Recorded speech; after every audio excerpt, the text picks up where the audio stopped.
Australia's Descent, Episode 1, The Exception That Became Impossible. There was a time when ordinary Australians expected tomorrow to be better than yesterday. Not perfect, simply better. Work would lead somewhere, saving would achieve something, sacrifice would eventually become security. That expectation quietly became the foundation of the first world nation. What happens when possibility itself begins to disappear? The descent never announces itself. It begins where ordinary life quietly changes. The first home that is never purchased, the family business that quietly closes, the apprentice never employed, the hospital waiting list that grows a little longer, the road that never becomes less congested, the power grid operating closer to its limits, the grocery bill that permanently exceeds expectation.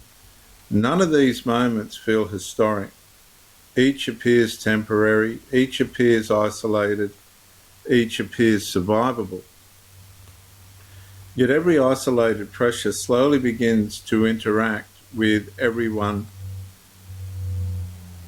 other pressure. The family delays children because housing becomes impossible.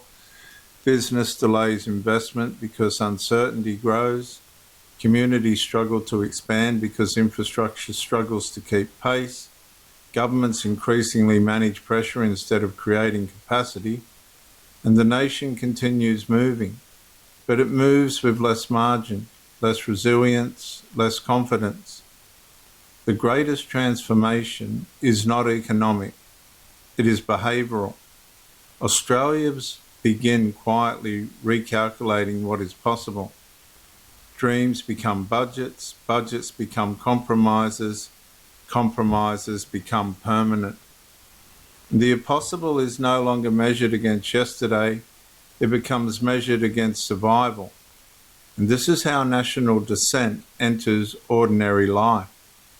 Not through dramatic collapse, through the slow disappearance of possibility. Yesterday's exception becomes today's impossibility. Today's impossibility becomes tomorrow's inheritance, and tomorrow's inheritance becomes the next generation's disadvantage. That is how nations change, not because one generation intended it, but because each generation unknowingly hands the next a smaller horizon than the one it inherited. And the greatest tragedy is not what is lost today, it is what future Australians may never know was once considered ordinary.